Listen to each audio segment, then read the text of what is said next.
Au nom du Père, du Fils et du Saint-Esprit, Amen. Grande joie d'être là avec toi en ce 31 mai. Nous célébrons aujourd'hui la visitation de Notre-Dame. Et nous sommes à la fin déjà du mois de mai, le mois dédié à la Vierge Marie. Et aussi nous sommes dans cette neuvaine pour cette préparation pour Pentecôte, pour l'effusion de l'Esprit Saint. Et je te demande toujours de divulguer la Lectio Divina, de la partager, de la faire par écrit surtout. Et aussi, n'oublie pas de marquer les signes là dans ton appareil, dire que tu as aimé la Lectio Divina. D'accord? Et pour cette fête, la visitation de Notre-Dame, la première lecture, c'est Sophonie, chapitre 3, à partir du verset 14. Pousse tes cris de joie, fille de Sion, une clameur d'allégresse, Israël. Réjouis-toi, triomphe de tout ton cœur, fille de Jérusalem. Le Seigneur a levé la sentence qui pesait sur toi. Il a détourné ton ennemi. Le Seigneur est roi d'Israël au milieu de toi. Tu n'as plus de malheur à craindre. Ce jour-là, on dira à Jérusalem, sois sans crainte, Sion, que tes mains ne défaillent pas. Le Seigneur, ton Dieu, est au milieu de toi, héros sauveur. Il exultera pour toi de joie. Il tressaillira dans son amour. Il dansera pour toi avec des cris de joie.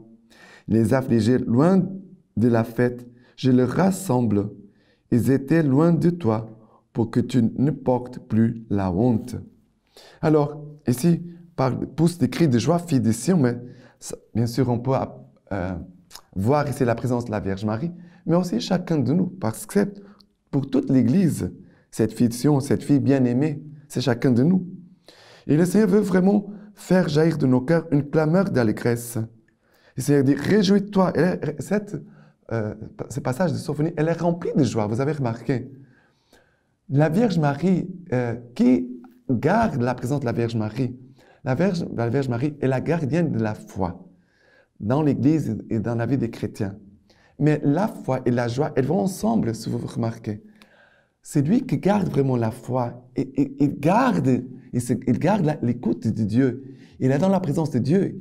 Il connaît les chemins par où Dieu veut lui conduire dans ces chemins de sainteté. Parce que nous ne pouvons pas oublier que notre chemin de foi, c'est un chemin de sainteté. C'est un chemin d'union à Dieu.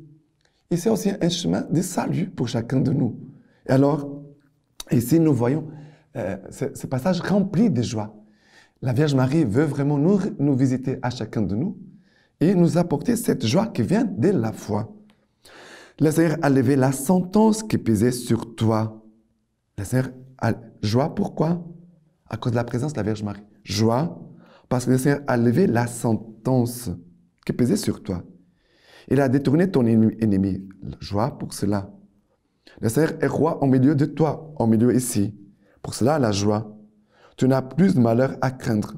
Pour cela, la joie.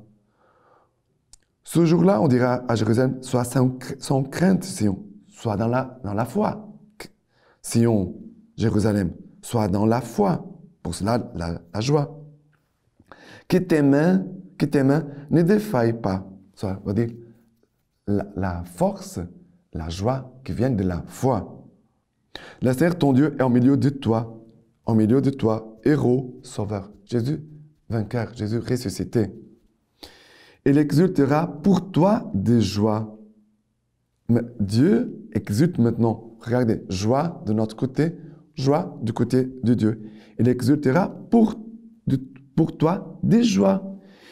Dieu tressaillira dans son amour et dansera pour toi avec des cris de joie.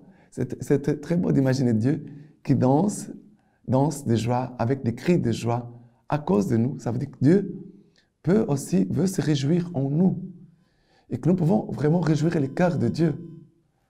Quand nous faisons des péchés, on est peut-être cause de tristesse pour Dieu.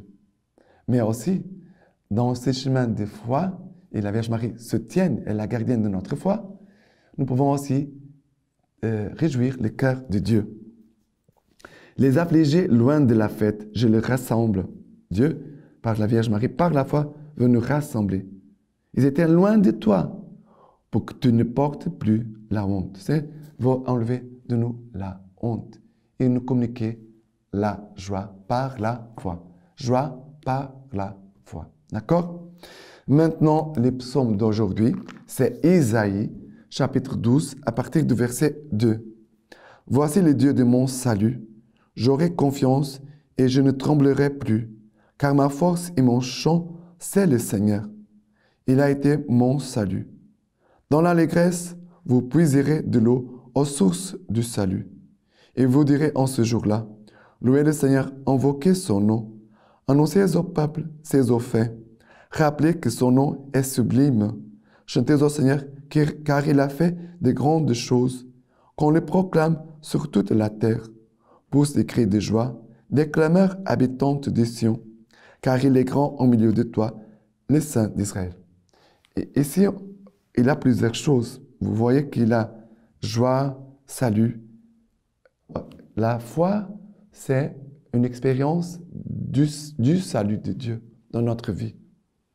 La foi, c'est une expérience du salut de Dieu dans notre vie. Louer le Seigneur, invoquer son nom. La foi qui nous permet d'invoquer le Seigneur, son nom. Je peux entrer en dialogue, en communion. J'ai accès au cœur de Dieu tout le temps. Je peux vivre toujours dans cette intimité, dans cette prière continuelle dans notre cœur. La Vierge Marie, elle veut vraiment nous apprendre à prier sans cesse. On travaille et on prie. On travaille dans un esprit de prière et dans la prière, nous sommes aussi dans un esprit de travail. Pourquoi? Parce que notre prière, on soutient l'Église par notre prière. On soutient par notre prière les frères et sœurs, ceux qui sont dans les besoins, qui passent par des épreuves. Ça veut dire que aussi notre prière, c'est aussi un travail. On travaille dans un esprit de prière, notre cœur est attaché au Seigneur.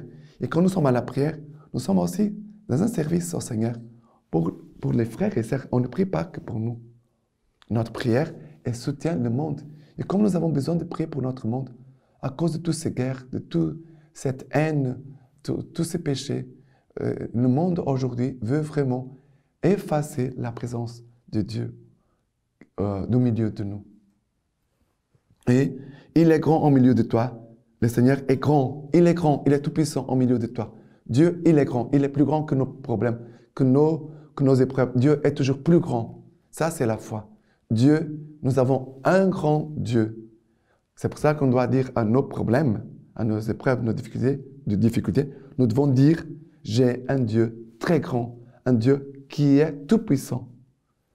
Et ça c'est la foi. Dis aujourd'hui à tes difficultés, dis, mon Dieu, il est plus grand que toi. D'accord? Et maintenant, l'évangile. C'est Luc chapitre 1er, à partir du verset 39. En ce jour-là, Marie partit et s'est rendue en hâte vers la région montagneuse, dans une ville de Juda. Elle entra chez Zacharie et salua Élisabeth. Il advint, dès qu'Élisabeth eut entendu la salutation de Marie, que l'enfant tressaillit dans son sein. Élisabeth fut remplie de l'Esprit Saint. Alors elle poussa un grand cri et dit, « Bénie es-tu entre les femmes, et béni le fruit de ton sein. Et comment m'est-il donné que vienne à moi la mère de mon Seigneur? Car vois-tu, dès l'instant où ta salutation a frappé mes oreilles, l'enfant a tressailli d'allégresse en mon sein.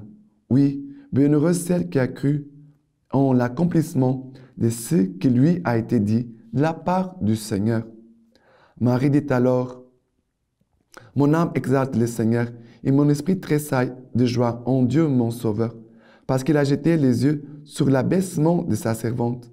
Oui, désormais, toutes les générations me diront bienheureuse, car le Tout-Puissant a fait pour moi de grandes choses. Saint est son nom, et sa miséricorde s'étend d'âge en âge sur ceux qui le craignent. Il a déployé la force de son bras. Il a dispersé les hommes au cœur superbe. Il a renversé les potentats de leur trône et élevé les humbles. Il a comblé des biens les affamés et renvoyé les riches les mains vides. Il est venu en aide à Israël, son serviteur, se souvenant de sa miséricorde, selon ce qu'il avait annoncé à nos pères, en faveur d'Abraham et de sa postérité à jamais. Marie demeura avec elle environ 3 mois, puis elle s'en retourna chez elle. Qu'est-ce qui se passe? Marie vient visiter sa cousine Élisabeth. Marie vient aussi te visiter. Il vient me visiter aussi à moi et à toi. Qu'est-ce qui se passe? Dès qu'Élisabeth eut entendu la salutation de Marie et que l'enfant tressaillit dans son sein, Élisabeth fut remplie de l'Esprit Saint. Regardez, la visitation de Marie apporte la joie. L'enfant a tressailli de joie. Et aussi Élisabeth fut remplie de l'Esprit Saint. Quand Marie s'est rendue chez sa cousine Élisabeth, vous voyez les fruits de la présence de la Vierge Marie. Et après, regardez, Élisabeth, remplie de l'Esprit Saint, va dire « Béni es-tu entre les femmes, et béni le fruit de ton sein ». Ça veut dire qu'Élisabeth, elle va reconnaître ce qui se passe, le mystère de l'incarnation dans le sein de Marie, que Jésus était présent déjà dans le sein de la Vierge Marie. Personne n'avait dit à Élisabeth que Marie avait dans son sein Jésus, le Verbe fait chair. Mais l'Esprit Saint a permis à Élisabeth de voir déjà le mystère de Dieu présent devant elle. Et elle va dire des paroles inspirées, Élisabeth, à cause de la présence de la Vierge Marie, qui communique Jésus, la présence de la Vierge Marie. Elle communique la grâce de Jésus. Vous voyez, la Vierge Marie nous communique les grâces de Jésus. Pour cela, Jean est rempli de joie, Élisabeth remplie de l'Esprit Saint. Élisabeth va recevoir la compréhension du mystère de Dieu, va être inspirée par l'Esprit Saint et va dire des paroles prophétiques, des paroles inspirées. Et elle va dire, « Comment m'est-il donné que vienne à moi la mère de mon Seigneur? Car vois-tu, dès l'instant où ta salutation a frappé mes oreilles, l'enfant a tressailli d'allégresse en mon sein. Oui, bienheureuse celle qui a cru en l'accomplissement de ce qui lui a été dit de la part du Seigneur. » La Vierge Marie va aussi nous communiquer cette même grâce, de croire dans l'accomplissement de ce que le Seigneur nous a dit, de croire à l'accomplissement des promesses, des paroles que le Seigneur nous a données. Marie, elle est bienheureuse à cause de la foi, parce qu'elle croit dans la parole. Elle croit dans la promesse de Dieu. Elle croit dans l'accomplissement, dans la fidélité de Dieu. Et après, Marie va dire des paroles très inspirées, un cantique inspiré. Et vous voyez que dans les cantiques, les Magnificat, il est rempli de visitations. Dieu va visiter les pauvres. Il va dire, regardez bien. Il a dispersé les hommes au cœur superbe. Il a renversé les potentats de leur trône. Il a élevé les humbles. Dieu visite le cœur superbe et il produit une chose. Il va visiter le cœur des humbles et produit une chose. Il a comblé les biens les affamés et renvoyé les riches les mains vides. Voilà. Dieu visite ceux qui sont comblés des biens et ceux qui ont les mains vides, qui sont pauvres. Voilà comment Dieu visite les uns et les autres. Mais Marie, regardez, c'est la chose plus importante, mon âme exalte le Seigneur et mon esprit tressaille de joie en Dieu mon Sauveur. Marie, elle est toute tournée vers Dieu. Sa vie est centrée en Dieu. D'accord? Maintenant, la lecture patristique d'aujourd'hui. Mon âme exalte le Seigneur, exulte mon esprit en Dieu, mon Sauveur. Le sens premier de ce mot est certainement de confesser les dons que Dieu lui a accordés à elle, Marie, spécialement. Mais elle rappelle ensuite les bienfaits universels dont Dieu ne cesse jamais d'entourer la race humaine. L'âme glorifie le Seigneur quand elle consacre toutes ses puissances intérieures à louer et à servir Dieu, comme par sa soumission aux préceptes divins, elle montre qu'elle ne perd jamais de vue sa puissance et sa majesté. Jamais perdre de vue sa puissance et sa majesté. Maintenant, je vous laisse la bénédiction par les mains toutes pures de la Vierge Marie. Dieu Tout-Puissant vous bénisse et vous garde, le Père, le Fils et le Saint-Esprit. Amen.